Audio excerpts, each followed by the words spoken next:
Welcome to Inside the Firm, a podcast dedicated to small business owners and hosted by entrepreneurs, Alex Gore and Lance Cayko.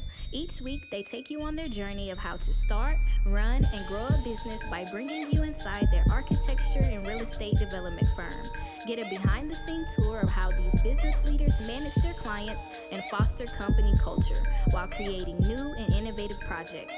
And now your hosts, Alex Gore and Lance Cayko. Welcome to another episode of Inside the Firm. I'm here with Lance in the office. Cayko, glad to have you here. You have two offices. You get to decide the office 60 feet away or the office right above your head. He is in the office now. I am Al, regular guy Gore. We have a great show for you. Talk about what's happening in the architectural industry, some good advice that we've gotten, and some terrible advice that we've gotten, actually. My conspiracy theory on the Fed, and we have Nick back with Nick Reads, and of course A.R.E. Jeopardy. I've got the bat. What do I got here? I got some reads first. We got to pay the bills, of course. We got to pay the bills, so bear with us here. Can't find the product data you're looking for? You might be using the wrong search engine. Broad search results. Searches result in consumer products, out-of-date information, and websites that hide or don't have the information you're looking for. If you need specifications, CAD or BIM, ARCAT.com is your search engine. Find and download the up-to-date data you need fast. ARCAT.com is free and requires no registration, so try ARCAT.com. That's ARCAT.com.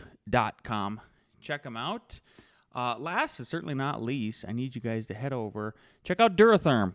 Go to durathermwindow.com today. Duratherm defines a category of all wood, completely custom hardwood windows and doors that deliver on your architect's vision, and everyone knows it. Al knows it. You know it. That is why they refuse to rest on their laurels, and while Duratherm brand is built upon their expertise in wood windows, they are proud to announce the introduction of a clad exterior feature for their windows. Learn more at durathermwindow.com. Al Gore. If you want the tools, tactics, strategies, and theories about how to build a profitable architecture or engineering firm, go to buildabetterco.com, buildabetterco.com. Watch the free training where you can learn how to do exactly that from yours truly and through other people that we've transformed their firms as well. buildabetterco.com. Bad news for commercial real estate. Architects report a big drop in business. Published on October 18th. I'm on the CNBC.com here. And the key points, architecture firms reported a sharp drop in business in September, indicating that the commercial real estate market could experience more pain soon. Commercial real estate has been hit with a double whammy. Return to office is slow. Work from home, people. Looking at you. And interest rates are high, so it kind of sucks in that sort of way. The other part I wanted to point out from the article, the AIA/Dell Tech Architecture Building Index dropped to 44.8 in September, the lowest score since December 2020 during the height of the COVID-19 pandemic. Any score below 50 indicates worsening business conditions. The score shows a growing number of architecture firms are reporting a drop in billings. So I went to that. Yep. And you can see it right here. Everything is down. Everything's in the red. Yep. Current, even from last month, it was down a little bit, but just a slight drop last month and an even bigger drop this month. They also, as part of that survey, they asked people for their feedback. So I'll just read a couple of these. So this is a quote from a 63-person firm in the Midwest. Nationally, business conditions remain about the same as 2022. Locally and in traditionally larger metro areas, business conditions are spotty. Larger metro. It really sounds about right. It is spotty. It's spotty. It's just like a chart that's a little up and down. It's kind of steady. And we're gonna give our take after I read a couple of these. Here's another one. We are okay because of one project that we won in 2019 is finally getting started. If it was not for that project, we would have no work. 5-person firm in the South. Man, it better be a big project. You better have a big CA. That is insane. That is insane. Yep. 5-person firm from the South that we don't know who we hope are listening to the show because, my God, why are you putting all your architects once again the eggs in one basket? You know, later on in the show we're going to talk about. I am part of a panel. I'm a panelist for the AIA of Colorado, and it's called The Future of Architecture. And this is part of what I'm showing them is that our diversity as entrepreneurs first and foremost. Architect is builder, architect is developer, architect is podcaster, architect is lecturer, all architect as creating online courses to diversify your business. Diversity, that kind of diversity is your strength. But okay, why aren't people taking leads and leads creation extremely seriously? So like if you were ever interested in the course, that's like literally the new edition about how to get leads, how to pursue them. Like it's a whole system. There's theory behind it, there's structure behind it, there's strategy behind it, there's tracking behind it. Like this is your job as a leader 100% is to get leads. Pound that pavement, my goodness. Yeah. Go to buildabetterco.com. You can also email me if you're interested and we can talk about it. akg@f9productions.com. And share this podcast with your friends and colleagues who have not listened to it yet and are just tired of hearing us preach about it. Like, for example, with Thumbtack, it gets crapped on all the time about these lead generation services. Guess what we just signed? We just signed what I would call the equivalent of Eldorado Walls 2. And if you go to our website and you just go to Google F9 Productions Eldorado Walls. That is a super modern, really cool interior project, and we just got a client with good fees. From that, it works. You have to weed out the tire. Sometimes there's tire kickers, but sometimes you're trying to gear your system for the tire kickers. And like if you make 20% on them, what is the problem? Yep. So didn't the first Eldorado Wall Bingo of that too? Yep. Another thing. So I just went to a sales meeting. Oh, how'd it go? So the husband, he just walked around Boulder, found signs, and that's how he found architects and builders and stuff like that. And then I have an in-depth story to tell you a little bit later. Okay. But anyways, they kept looking. So to me, it says they're not finding what they want. I asked how they found me, and she goes, "Oh, the internet," because we are 25 to 35 minutes away from them. Yep. And so that's another way. I mean, there's so much. What were you saying earlier this week that like, so we are basically, and I'm glad Al came to this conclusion. That's always been my conclusion of we're a billboard on the internet. Yes. Yeah. We have billboards everywhere. That was on the internet. Yep. Last quote, good through the end of the year and the first quarter of next year with current backlogs. We are expecting a slowdown in the first and second quarter of 2024. 30-person firm. Yep, in the West. So we've talked to some of our engineers and myself with the people in the business group. It seemed like September was quite a slowdown. Now, at least inquiries-wise, 100%. Yep. It was bad. Now, besides, if one project didn't kind of get put on the slow burner, we'd be like at a boiling point of work. Yeah? Yep. Spruce, basically, they're still slow playing that because... Yeah, Jason was telling me yesterday. Yeah. So I heard about it. Yep. You guys don't have to go to site plan review. I fell over. You heard this. No, did you? I hope you flailed. I did. But you haven't heard this about... No. That's what was told to Jason. Yeah, no. I know about all that. Yeah. I don't know about your reaction. Oh, fair I wasn't. Yeah, in the you firm. can imagine. He's a pretty super straight but flamboyant man. Yeah, exactly. His name is Lance. So yeah, that. I mean, I think that's where we're at. I think projects are going to be harder to come by, so you have to up your game. Yep. Get out there and crush it. Can I just? I want to sidetrack us. Nope. I just want to skip. Yeah. I want to skip and go to this one. Oh, sure. Oops, I already have Yeah, this. you don't have to rant about but I do want you at some point to talk about that. Because it's like I'm gonna put that bullet point. Yeah, you can switch it. Because I want you to talk about it on the next show at least. No, I'm going to talk about it. Oh, okay. So just sorry. Yep. Okay. Powell sets the table for November pause, warns of more rate hikes if economy heats up. So basically our last sentence of things are going to be harder to get, so you better be on your game, is because of this.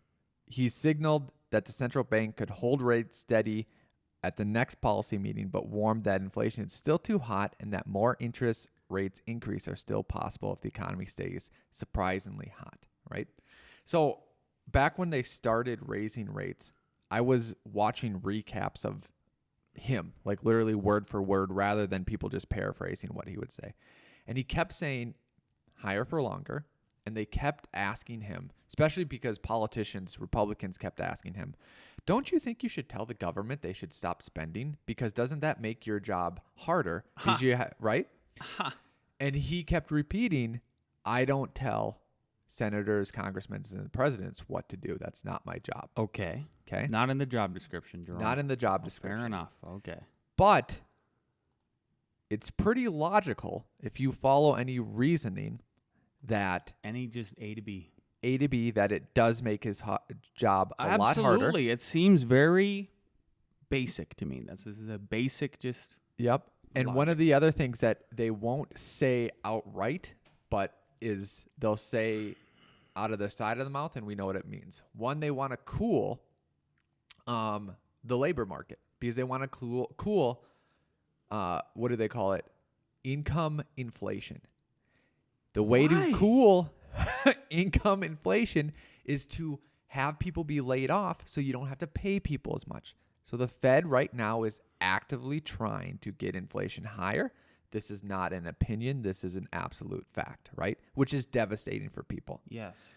Here's my conspiracy theory that I don't even think is a conspiracy. He's saying higher for longer, and I think he is not saying that because, he's saying that to let businesses know and people know. I don't think he's keeping them higher for longer because of anything business is doing, anything consumers doing it.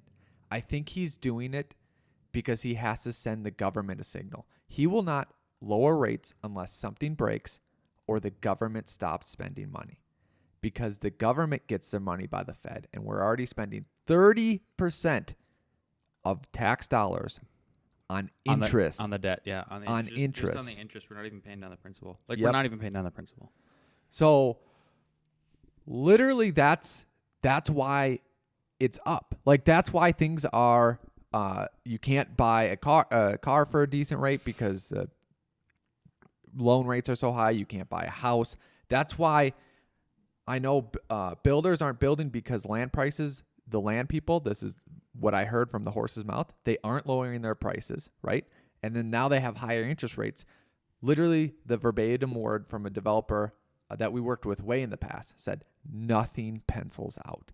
Yeah, Nothing. and that's exactly Nothing. Yep, and that's what we're hearing from current developers. So people not only, I would say, call that a prospecting developer, but a current developer, where they're in the middle of it. Same thing. Over the whole summer, that's all we heard. Nothing pencils. Verbatim. Yep. So what we're getting in exchange for not getting houses and not getting the free market moving is we are getting roads, whatever, government buildings, and missiles.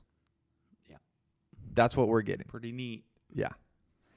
Pretty neat. So the doomsday scenario is Jeez. how long, how nimble, and how fast does the government pivot? Not very fast. No. So unless something breaks, they're going to keep it high until the government realizes maybe we should spend relatively close to what we bring in. Maybe. Possibly. Yeah, we'll see. Might be a decent idea. It's crazy. We'll see. Beautiful. Okay, not really, but all right. Al, panelist Gore. So I am at 2 p.m. Mountain Standard Time. I am speaking at the AIA Colorado CKLDP Future of Architecture session, panel 2. So I'm speaking on a panel there, and it's pretty exciting. It's going to be at the Roland Broughton office at 1830 Blake Street, Suite 200. Let's see if they record it. Maybe we'll publish it on the show. I don't know yet. Actually, I interviewed at Roland Broughton. I don't know if you know this, Al.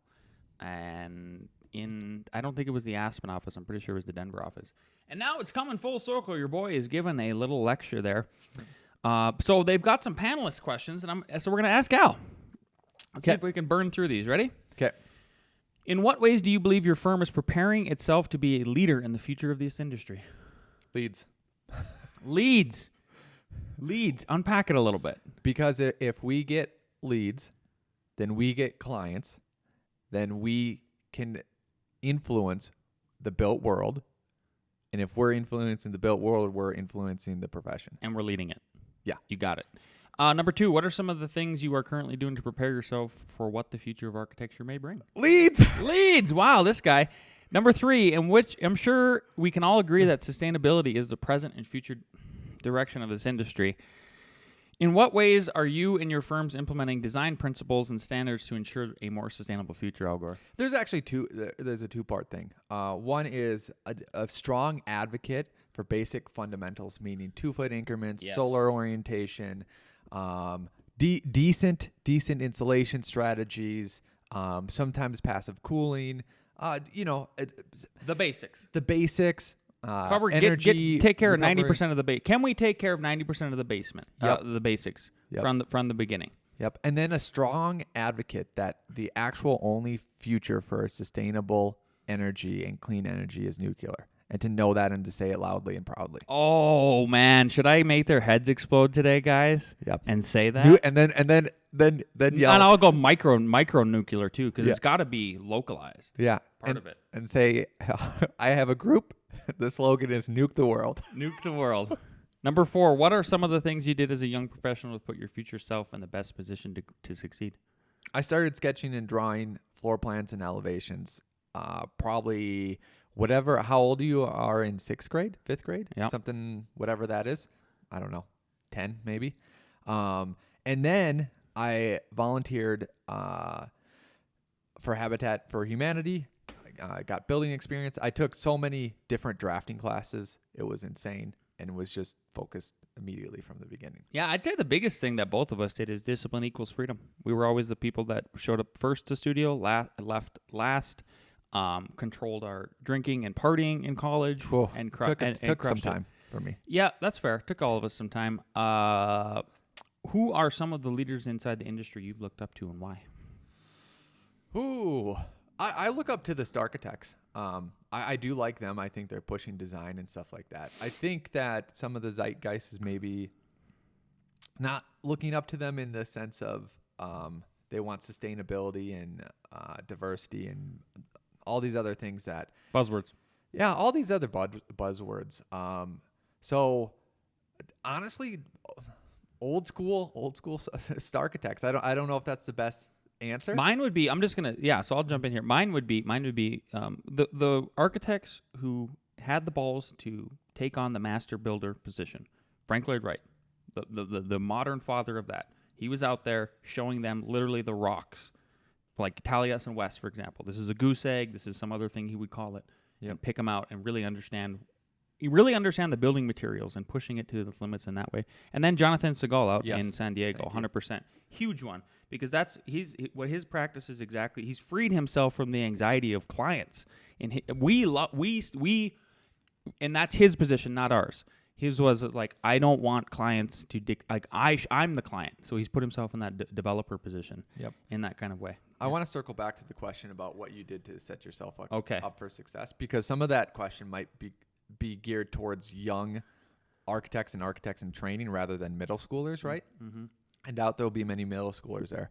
What I want to implement and what I would suggest and what we would do here, and I would basically force you to do it, but you'd have no problem with it. Anyone that we hire for the first year, every week, Monday, like when they're leaving work, Friday after work, you are going to a job site and you are just visiting it every week so that you can see the progress. Maybe we time it so that one of our foremen's there. We should give them like a challenge. We should go in and we should say, take a look at the detail that was Take a look at the detail that was drawn here. Go out or pick a detail out yourself where it's at in the current construction project. Go look at how it's installed in the field, and we want you to talk about it for 5 minutes with us the next week or something. Yep. Stuff like that. I want you to look at the foundation plan and then go out and see the foundation. I want you to look at the first floor framing plan and structural plan, then go out there and look at it. And I know that sometimes construction is slow, but like you need to get a whole year. And I would challenge them if we had it to like go to the same project. Unless like one is sitting there for like 2 months because of whatever. Okay, then go to another project, right? But yeah. Biggest knowledge gain you could ever get. Yep. Do you see any benefits of AI technology within the architecture space? If so, what are they? If not, why do you feel this way? Absolutely. It's going to be probably a bigger jump from CAD to BIM, and it's probably going to be a faster jump. It's going to be a faster jump than pencil to CAD. And it's hopefully just going to eliminate a whole bunch of things. One of the things I could see in the future is that you have an app or a service on, let's just say Revit for now, that you can train it on all of your models and designs and stuff like that. So it's trained on your own library of stuff. And you might be able to literally sketch out a floor plan, import it, and then say, okay, based off of our residential template in this style, make this to our standard. Yeah. And literally just populate. Yeah. What is the biggest? And that's the key. It has to be trained on your stuff. Yeah, I like that. What is the biggest threat to the architecture industry, and how do we combat it? Please say architects. Yeah, but I don't want to. But That's what I want to say. I do, but then I don't want to be too negative too, because honestly, people are trying their best. People are trying their best, and it's a perspective issue, right? Yeah. It's a perspective issue. Yeah, perspective. Maybe that is one of the best ways I could put it. Is I would say the biggest threat to the architecture industry is perspective. What is your perspective as it pertains to your business? Are you a service-based business? Are you I'm going to design pretty buildings and inflate my ego business? Are you I'm going to serve the clients? Like, what is it? Yeah. The other thing I would say is it's perspective to know how to focus and give value, right? And cut out the fluff. What was I don't know if I'm hitting. You got it. Okay. What is the biggest challenge for leaders in the architecture profession? Leads? That the biggest challenge then after leads is demonstrating and showing your value. Yeah. Yep. That is the challenge. How do Hey. you get them to prove the value? How do you get them to sign the contract with this sticker shock? Because you're the first one that gives them the sticker shock. You are. And then how do you demonstrate your value? That how do you make it 1-to-1? Yep.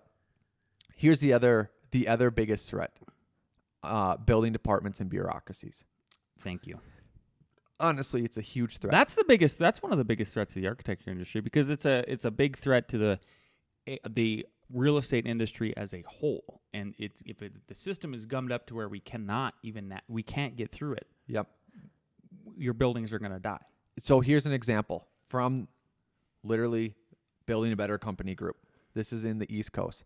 Porch edition. It's literally $7,000, maybe $12,000, right? I think it's the county said, oh, you need a soils report. You need a survey. Obviously, this isn't even close to the setbacks. Then you need an engineering grading plan and all this. He tallied up. He got all those quotes. It was over $17,000. Oh my God! Just for the soft costs. For the soft costs for a 7,000, it's like a 4x8. NAHB, are you hearing this? National Association of Home Builders, who puts out the statistics where it says these averages of 35% of the cost of your new house is in the bureaucracy. Well, that one is an example of 100%. I want to go back and then really focus on, instead of shitting on architects, which we do out of love. It's tough love, everybody. It's tough love. Is who else has the knowledge and the power to fight against this? If you don't, who will? Yeah. A homeowner who just wants to barely get through it once and then run from it and then be like, I never want to deal with these people again. Or you take up the mantle, talk tough to the building and planning officials. Fight a little bit. You can go to city council. I've done this before. You can tell them that they suck. You can call in a reviewer and call in their boss and go have a meeting and tell them that they suck. I've done this. It's painful. I do not care.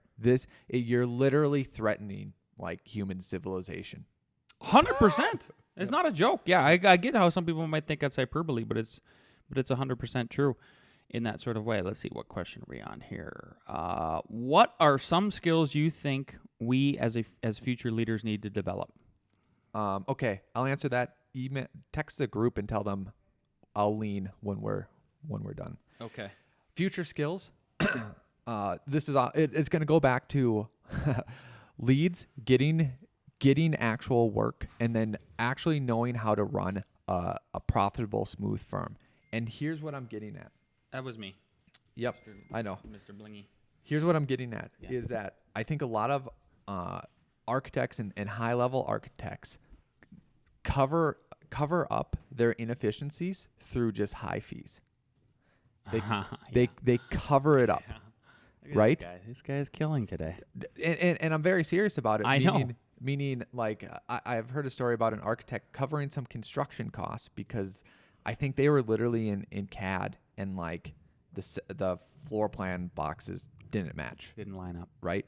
I think that they can sit there and spin their wheels and literally just waste time, money, and effort because they just have high fees. And I'm not against high fees. I'm about appropriating those high fees in a way that's structured so that you're streamlined, so that your employees and yourself can make decent money for the value that you bring, and then you can focus on that value. And that value just isn't design. It's design, constructability. It does go with the environment with those basics and all that. But if you just have high fees, those firms are not structured well. I've been in those high-end firms. They're not structured well. I was laid off from that high-end firm. Yeah. Who I hope one of the principals is there. Yeah. At this panel today. I'm not joking. Yeah. That'll be beautiful full circle. What new skills do you think architects and designers will have to learn to be effective in the new future? Isn't that what I said? Oh, sorry. Do you think project teams will look the same in the future? If not, how might they evolve? Yeah. I get some of the remote work and things like that. But I still think you have to come together. And here's what I'm getting at. So I teach at CU. And I took my kids. Did I tell you? I took my kids to class. No. No. Both of them. Yep, both of them. Because it was the constructing design. Mm-hmm. So it was the sketching portion, right? Less than half of the class showed up. And you know that, like, we literally share what we're doing. I am pretty sure, I don't know exact number, but I might make attendance 50% of their grade. Wow. So, like, and what that means is, like, normally it's 1 point for, like, class and a lab. Like, that's going to be 5 points. I know. And then mine is 10%. I'm like, you guys can screw up your grade. But then the other caveat you should put in is if they miss more than X amount, like 5 or something like that. Yep.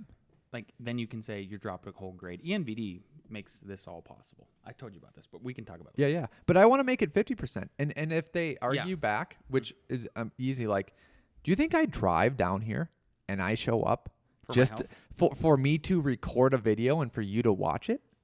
Like, I could just record videos and send it to you. It's proven that is inefficient at teaching.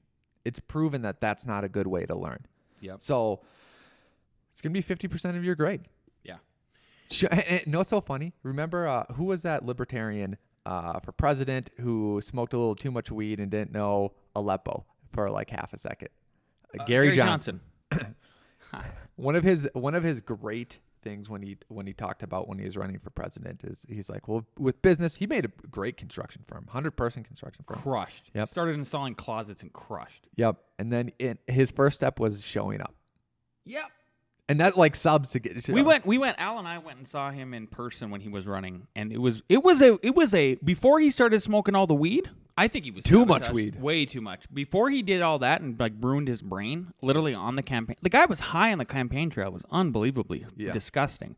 But when he was sober giving the lectures, it was more motivational speech than anything. Yep. Like just personal responsibility and stuff. Yeah. Okay, we got to fly through these last ones. How might the role of an architect in construction administration evolve in the future? I don't.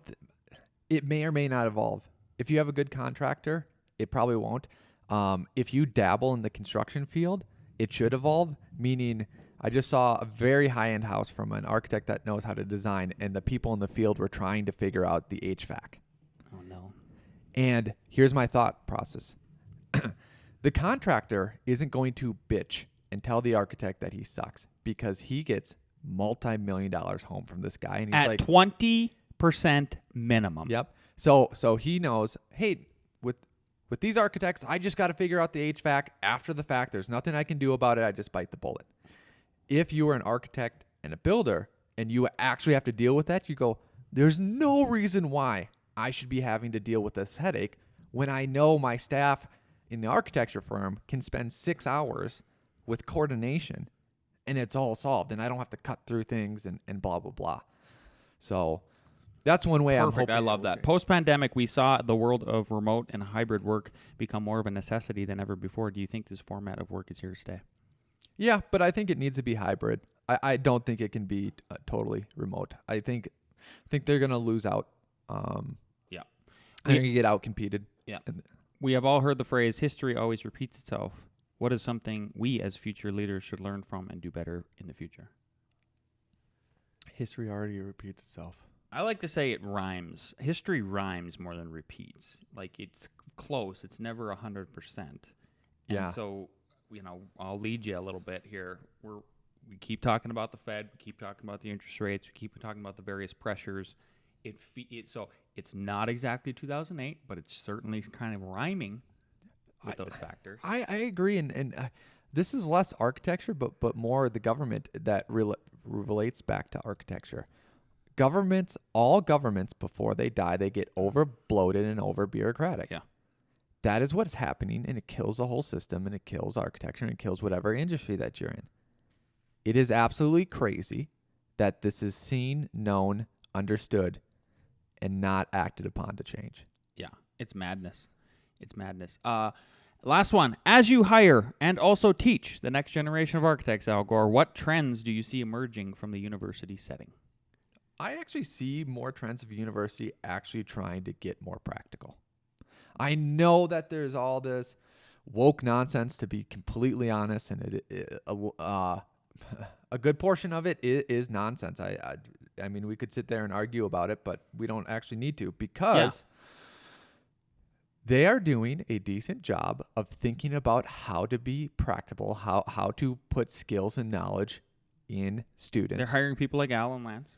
Yep. Practicing architects. Yep. And I think that they are moving in that direction, and I think that it's a great thing. Yeah. And I think it's been a process, and I think it's very, very hard to do. Yeah, it's like Nick says. Nick, by the way, who's about to read for us. Give a little shout out to little Nick Renard, Dig Architecture, down there in Jacksonville, crushing it, killing it. We often go in society, it seems like we go way too far to the left, then we go way too far to the right. And really the answer is usually somewhere in the middle as it pertains to the solution. Yep. So we're overcorrecting is the word to use. All right, Nick. Here's Nick with Nick Reads. Hello, best friends. I hope you all had a great week this week. A reading. In our high-tech, high-skilled economy, where low-skilled work is being scaled back, phased out, exported, or severely undercompensated, all the right behavior in the world won't create better jobs with more pay. Michael Dyson. Toodles. I don't know where to go with that. I don't know where to go with that either, Nick. I like it. It's true. And we need to, Jerome Powell, we need you to get out of the way. Please get out of the way. Yes. So Let the economy make what the economy wants. Yeah, exactly. What do we got next, Al? Let's bring down the crew for A.R.E. Jeopardy. Let's go.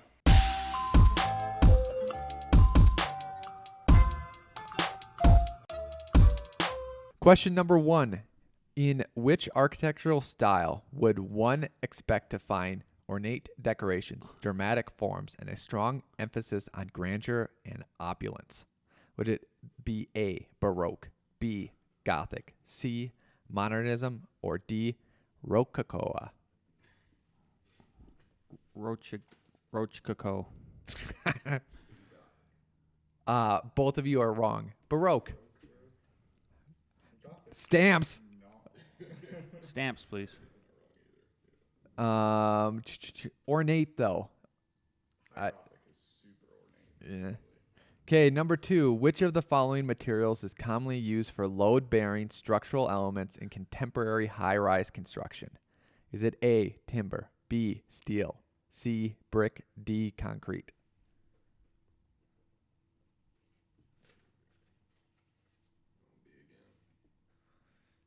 Steel. You are correct. Lance. Okay, number 3. Sorry, Rebecca emailed me. Number 3, according to the International Plumbing Code, what is the minimum required size for a trap on a lavatory sink in a commercial building? Is it A, 1.25 inches, B, 5 inches, C, 2 inches, or D, 2.5 inches? It should be a layup. Correct answer is B, 1.5 inches.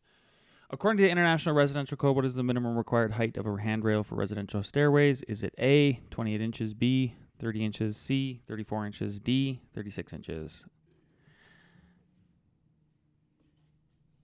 The correct answer is C, 34 inches, because it can be between 34 and 38. Oh, was it saying minimum? Yes. I missed that. Sorry. We're tied up.